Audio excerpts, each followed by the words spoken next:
Welcome on in, everybody, to the Jazz Huddle. And the Jazz have yet again made another free agent signing. Not something that you hear the Jazz do a lot of in previous years, or really ever. The Jazz are never, truly active on the free agent markets. But the Utah Jazz, we talked about it earlier this morning in this morning's video about Rudy Gay signing with the Utah Jazz, with which both Blake and I both think was a great pickup and a great signing for the Utah Jazz, which we explained in that video.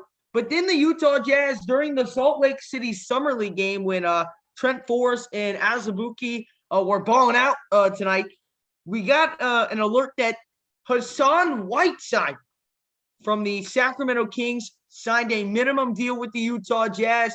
Blake and I are going to give our thoughts on this, but before we do, make sure to smash up the like button, hit that subscribe button if you guys have not done so already to join the Jazz family. We're going to be coming out with daily Utah Jazz videos along with tons of live streams throughout the Summer League and the season, but I don't want to waste my time on that. Let's get right into this. I think that this is a great signing. We needed a backup center. That was a role we needed to fill.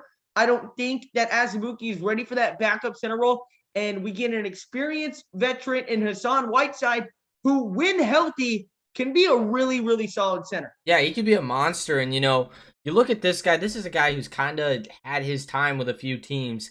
Most recently with Sacramento, but he's most notable for his 5 years that he played with the Miami Heat. That was from 2014 to 2019. And in fact, when he was in Miami, he was the guy, and they weren't a bad team at that point. So, he also was with Portland for a little bit, but the main thing is you're getting a seasoned vet. This guy's been in the league for 9 years, 7 feet tall. He played for the Kings last season after a 1 year stint with the Blazers. But again, that 1 year stint with the Blazers was amazing. Yeah, 15 points per game, 13.5 rebounds, 62% from the floor, and 30 minutes per game. Yeah, I thought that in there. He was leading the NBA in blocks for several blocks per game. In the year in Portland, 19th. The ME season 19-20. So not last season, but the season before that, he led the league in blocks. This man is lethal on defense, and I really feel he's going to be a much bigger upgrade from Derek Favors.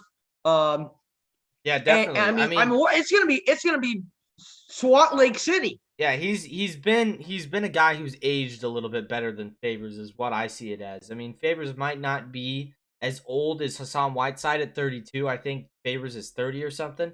But Favors has just kind of aged a little bit more. He's gotten a little bit more frail in a way. So I like this a lot. And over his career, Whiteside has averaged 13.3 points and 11 rebounds per game. But again, on a minimum deal, I don't think you can even go wrong with this. Like, this is a perfect pickup for the Jazz. Even if it pans out, it's not.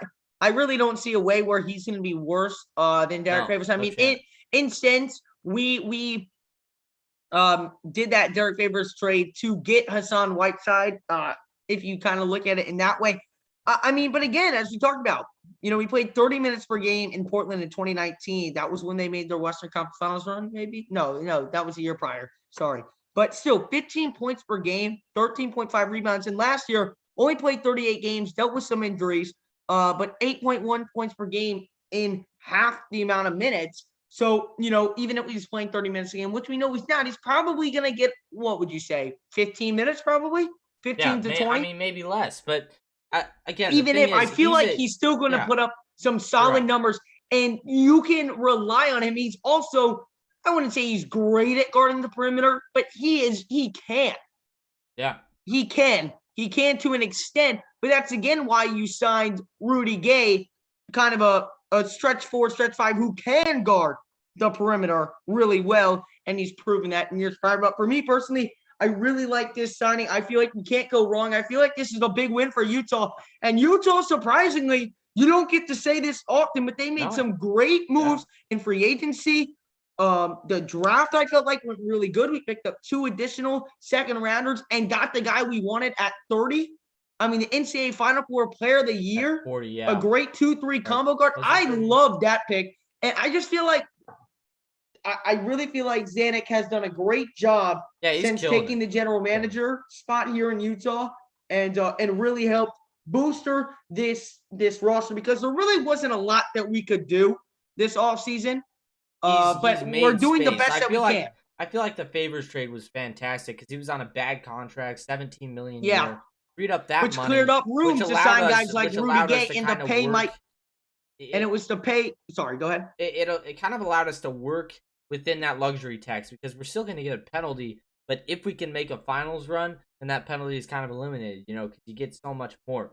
I think the Right. only other spot in other news, if you guys haven't already seen this, Georges Niang did sign with the Philadelphia 76ers on a 2-year deal.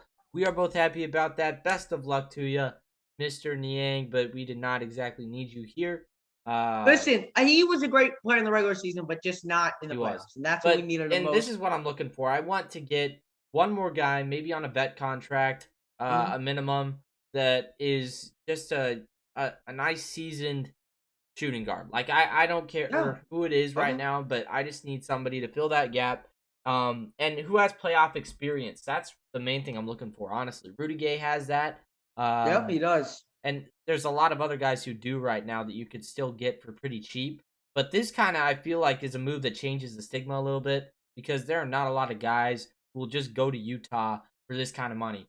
Usually, you gotta pay. If you're trying to get a good name, and even Rudy Gay. Yeah, I mean that's even not Rudy an easy Gay. pull, you know, because he was looking at the Lakers, and of course the Lakers have also been stacking up, so they're going to be kind of scary next year. But 3 ball dominant guards on that team, not guards, but 3 ball dominant players. You got Russell Westbrook, LeBron, and AD. I don't know if that's going to mesh as well as what we're making right now. It's not working. But listen, thank you guys so much for watching this video. Tomorrow we're going to be coming out with the trade rumor video that has been circling around, and we're going to be giving our thoughts about it. The Jazz should do it, something that we could see happening over the next couple of days. But hope you guys did enjoy the video. If you did, make sure to give this video a big thumbs up. Hit that subscribe, and if you guys want more daily Utah Jazz content and in the future live streams, we're going to be live tomorrow for the Utah Jazz Summer League. So a trade video tomorrow, and we'll be live for 2 Utah Jazz Summer League games. Utah Jazz Blue versus the San Antonio Spurs. That'll be at 7 p.m. Eastern Time, 5 p.m. Mountain Time. And then the Utah Jazz White versus the Memphis Grizzlies. Both teams won those games. That will be at 9 p.m. Eastern Time. So hopefully you join in. Hopefully you enjoy the video, and we will see you tomorrow for the live. See you then.